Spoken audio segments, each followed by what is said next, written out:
Hi, this is Mrs. Clark, and welcome to my video about how to draw a line of best fit and do the least squares regression or linear regression or ultimate best ever line of best fit using the calculator. So our third example here, practice 3, says the following table gives the years of experience for 15 sales representatives and the monthly sales in thousands of dollars. And then they give this table, and you notice that the number of years of experience is here. Some of them are whole numbers, some are decimals, and then the monthly sales, it says in thousands of dollars. We also have decimals, so this 41.7 would mean $41,700. So trying to make it a little easier by putting it in thousands there. But you'll notice that the data is not in order as I go down the table. So I'm just going to go through, and I'm going to plot the points down here on this graph. And I'm going to do that just in the order they are in the table. I'm kind of going to check them off as I go. First thing I want to do is put my label down here. This is my x-axis, so my x is always going to be this one on the left here, which is the number of years. So I'm going to fill that in. Number of years experience. And then on the y-axis is going to be my monthly sales in thousands. So add that too. Monthly sales in thousands. And that in thousands part is really important because it tells you kind of how to read the numbers a little bit better. So I also want to look at the scale and want to talk about how 0 is here and then 0.5 is here and then 1. So since we're skipping a box, just keep in mind in between those boxes, think of this as 50 cents. So in between 0 and 50 cents is 25 cents. So this one here is going to be 0.25. This one here is going to be 0.75. I'm going to have 1.25. Then I have 1.75 and so on across the way here. And I'm just going to try to estimate the best I can because some of the numbers, like 1.8, isn't exactly 1.75, so it's just going to be a little bit more to the right than of that line. As I go up, we're skipping a box from 0 to 10, so this in between is going to be 5 and then 15. If this helps you when you're graphing to fill in the numbers in between, you most certainly can. All right, I'm going to need to pause the video right now. Go ahead and graph all of these points. Just do them one at a time, and as you go down, just kind of check them off. And then when you unpause, you'll be able to see my graph, and we can compare to make sure that they're the same. Okay, so if you look at my graph, you'll see it is scattered. It's not perfectly in a line at all by any means. And as I look, the points are kind of going up as I go across here, right? So if your points aren't exactly where mine are, that's okay, but it should look very similar, okay? The next thing that it says on the next page, it says discuss the trend of your data and explain your reasoning. So what are we noticing as a trend? As I move across the graph this way, it is going up mostly, right? Some parts it dips back down or whatever. But what I want to make sure I'm looking at is as this number of years of experience is going up, increasing, what's happening to the monthly sales? So as the number of years increases, as I move to the right, the sales are also increasing. So that's what I want to write to say about our trend overall. So we can say the trend overall, I'm going to read it as I write it so you can write with me. The trend overall is increasing because as the number of years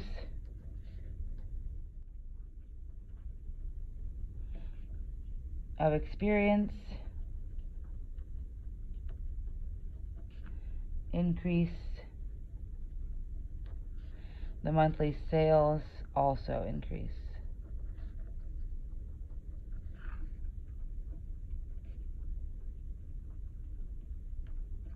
Okay, we also want to talk about the correlation that we see here. And so if we're looking at our graph again, it does have a positive correlation because it's going up.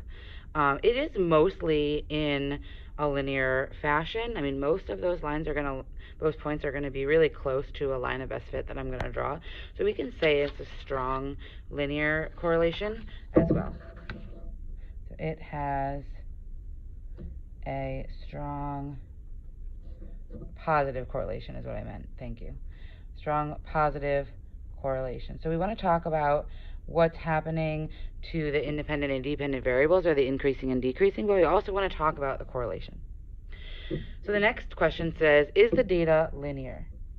So the data is not linear because I cannot line up one ruler and hit all the points at the same time. They're all kind of scattered. So when we're looking at a scatter plot, it's generally not going to be linear. But we can say the data is mostly linear. It also means that it's not going to have a constant rate of change. Okay? So I'm going to say here, the data is mostly linear.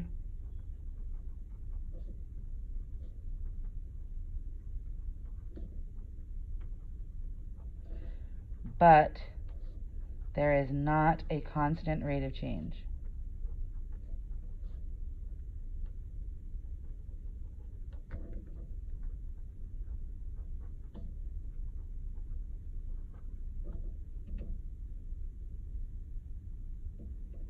Okay, some of the points have the same x value.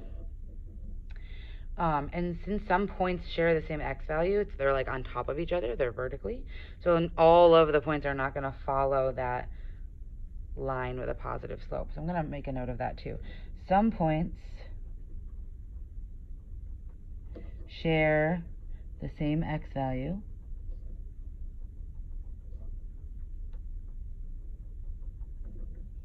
Therefore, they don't follow a line. They don't follow a line with a positive slope.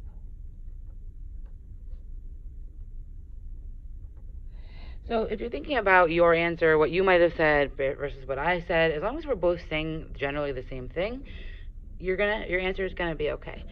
You want to try to make sure that you're hitting the fact that you think that it's linear, or I said mostly linear. If you had said not linear, that would have been okay too. It's all in your explanation, really.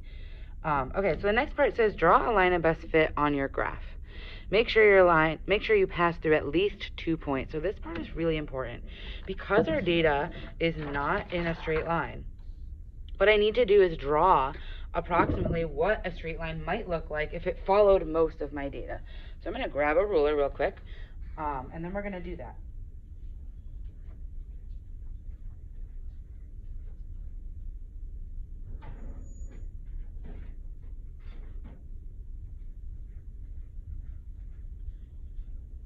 Okay, so I'm going to grab my ruler and I'm going to look at trying to connect 2 points that's going to get me through the middle of most of my data.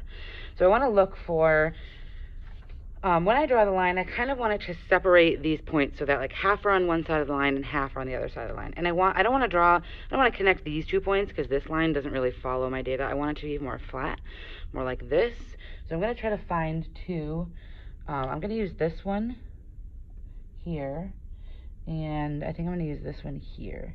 And when I connect those, it's going to be pretty close to through the middle of these points, kind of splitting them in half. Not going to be perfect, but I want to do my best that I can do. So I'm going to draw this line. I'm going to put it all the way across my graph. So I connected the point on the 1 and one of the points, the higher one, on the 2.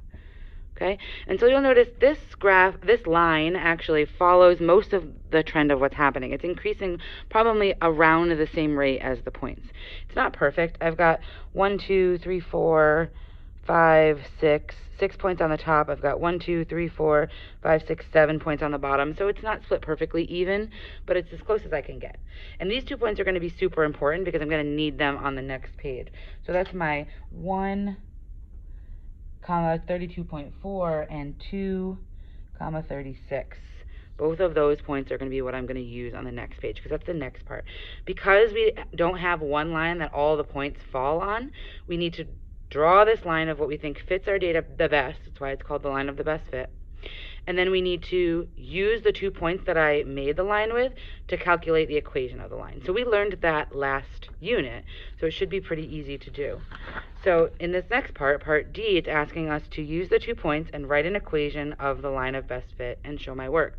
So the 2 points I had were 1, 32.4 and 2, 36. So this is my x1 and my y1. This is my x2 and my y2. I need that because in order to write an equation, which which is what it's asking for here, I need y equals mx plus b. So I'm going to need to figure out my m, and then I'm going to need to figure out my b. So first thing to figure out my m, I'm going to use these 2 points. Remember, the formula for slope is y2 minus y1 over x2 minus x1. So I already labeled my points to help me out with that. Y2 is going to be 36 minus 32.4 over 2 minus 1. Now, if you notice, one of the numbers is a decimal, the other ones are not. So in real life, when we have real life data, it's not always pretty. It's not always whole numbers. It's not always exact. So I just have to go with what there is and expect that I'm probably going to get a decimal because I'm using real life data. It's not going to work out perfectly. When I subtract those, I get 3.6 for the top over 1. And that's my slope. So m is 3.6 over 1. We can also just say m is 3.6. So that's going to be the m part of my equation here. And I now have to find my b. So if you remember, to find our b, we pick one of the points. Let me just use the first one, 1, 32.4. And to solve for b, I'm going to take my equation, y equals mx plus b, and substitute in my m to start. And then I'm going to fill in the x and the y value from this point and solve for b. So I'm going to do 32.4 equals 3.6 times 1 plus b. And now I'm going to solve for this b. So first I have to do 3.6 times 1. That's easy. 32.4, 3.6 times 1 is just 3.6 plus b. Now I have to get this b alone, so I'm going to move this positive 3.6 to the other side. So I'm going to subtract it to do the inverse. Subtract 3.6 from both sides. I'm going to get 28.8 equals, those are going to cancel out, b. So that's my b value. So I have m here, I have b here. I can write my equation, y equals 3.6, that's my m, x plus 28.8, that's my b. So there's my equation. So that's the equation of that line that I drew with my ruler. It's not going to fit all the points, but it's going to help me predict generally what is going on with this data, and it's going to help me make predictions. It's going to help me see what could happen in the future. So first thing before we move on to making predictions is we have to talk about what do these numbers mean. So what does this slope mean? Because here it's saying state the meaning of the slope and use context. So the slope we know is a rate of change. So what is 3.6 the rate of? So we have to think about slope, remember, is change in y over change in x. And my y's here were my sales, monthly sales, it was dollars. And my x's were, sales in dollars. And my x's were years. So this 3.6 over 1 means $3.6,000 for 1 year. So the monthly sales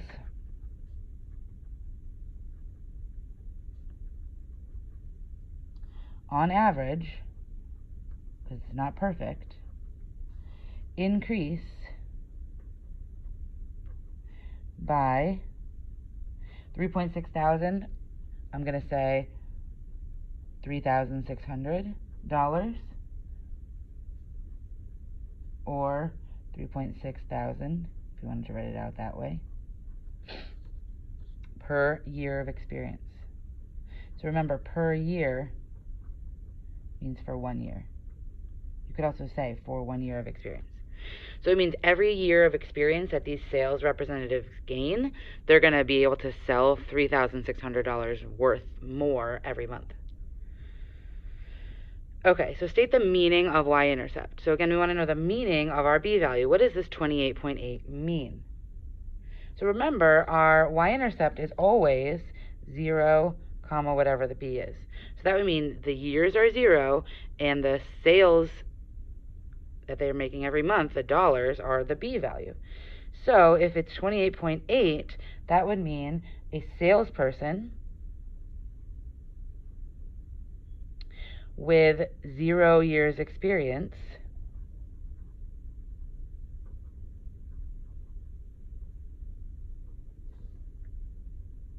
right, or no experience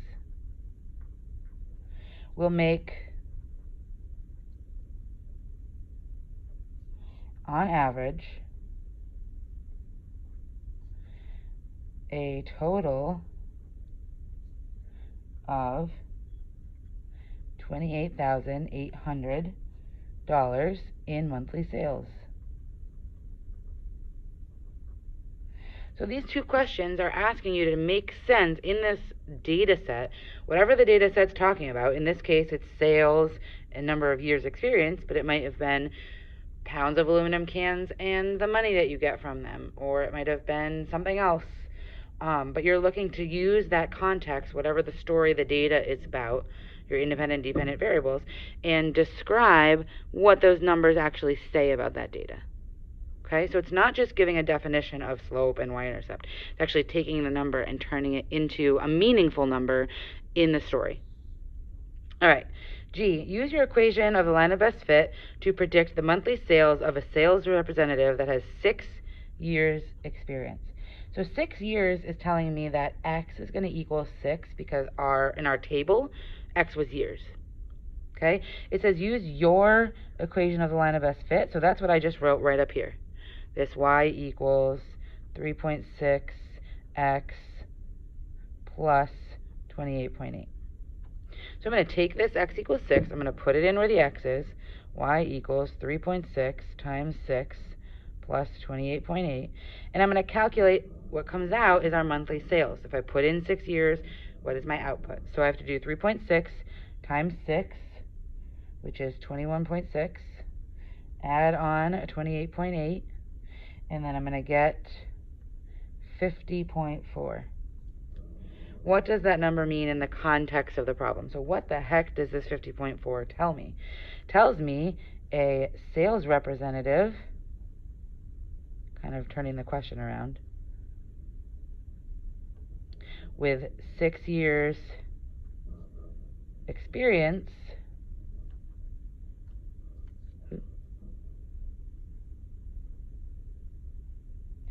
is predicted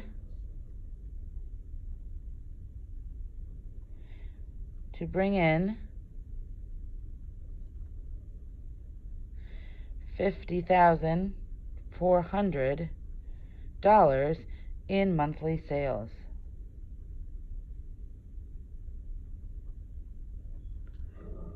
A sales representative with 6 years experience, that was my input, is predicted to bring in $50,400 in monthly sales.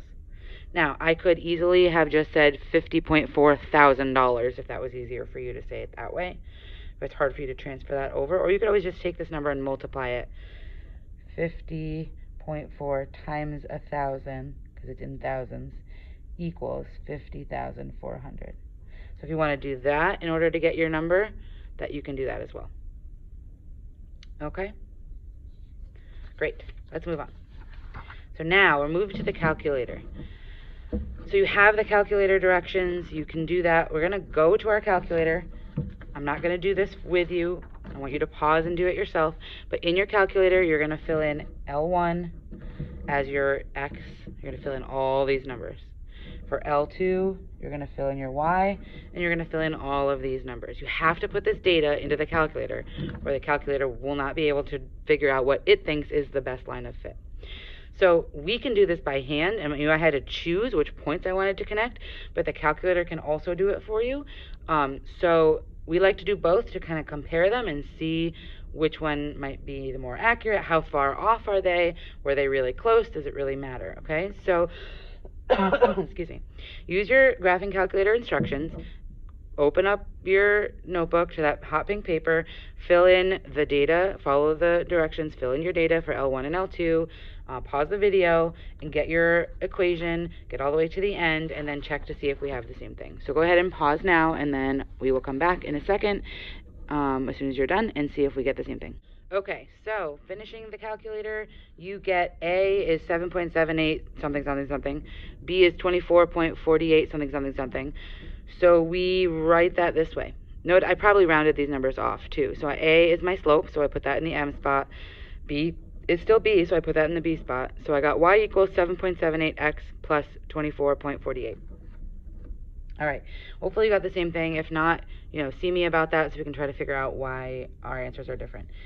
All right, so in the next part, it says use the equation you got in the previous question to redo your prediction from part G. using your linear regression equation. So the linear regression equation is this thing that we just got from the calculator. So part G said they want us to make a prediction for 6 years of experience. So I'm going to do 6 years of experience, x equals 6. But now I'm going to do it in this new equation that I just got from the calculator to see if it's maybe going to give me a different prediction than the one that I did by hand.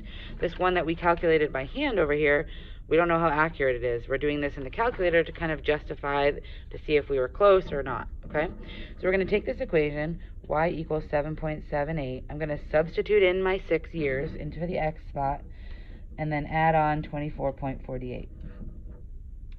So if I do that, I'm going to do 7.78 times 6. I'm going to get 46.68 plus 24.48.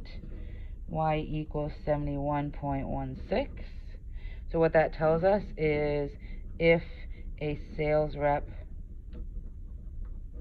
has 6 years experience, it is predicted that their monthly sales would be $71,160. So again, 71.16 times 1,000 gets us that number. Okay, how do your two predictions compare? Part G versus part I. It should actually be part J here. Okay, which one is more valid and why? So here I got 71,160. In my last prediction, I got 50,400. Those are not the same at all. If someone's making $50,000 a year versus someone else who's making $71,000 a year, that's a big difference. I mean, this isn't their salary, but for a company even, $20,000 about, maybe we should figure out exactly how much that is. Let's talk about the difference, because our line of best fit versus the calculator line of best fit calculated a totally different number. So 7,160 minus 50,400. If I subtract those, I'm going to get 20,760. So that's the difference between our two predictions, and that's a lot of money. If every sales representative was doing something, if I was able to predict that they would be able to get 20,000 more, my company, I would be able to predict that they're going to do a lot better. So it's really important that we look at the differences between our predictions. So I'm going to say my line of best fit predicts $20,760 less in monthly sales than the ultimate best ever line of best fit. So I'm going to abbreviate that one in a second because that's a mouthful. The ultimate best ever line of best fit is the most valid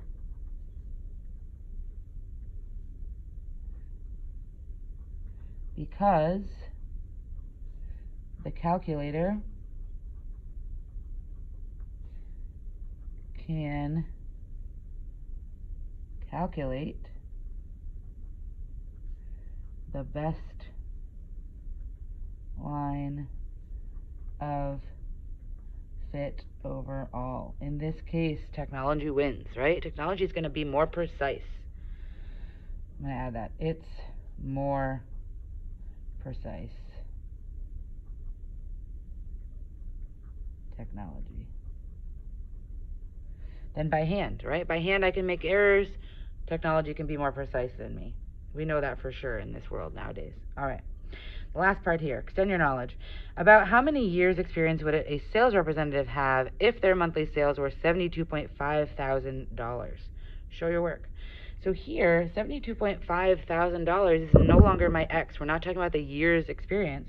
They're asking how many years. So X equals question mark. We don't know. Right? So here they're telling me Y equals 72.5. So I can use my equation that I came with. Actually, let's use this equation because we said the calculator one's better. Let's use this equation, and instead of putting in an X number for years of experience, let's put in a Y number for monthly sales, and then we can calculate the X number, the number of years that they're asking for here. So Y equals 7.78X plus 24.48. I'm going to substitute in my Y here. 72.5 equals 7.78X plus 24.48.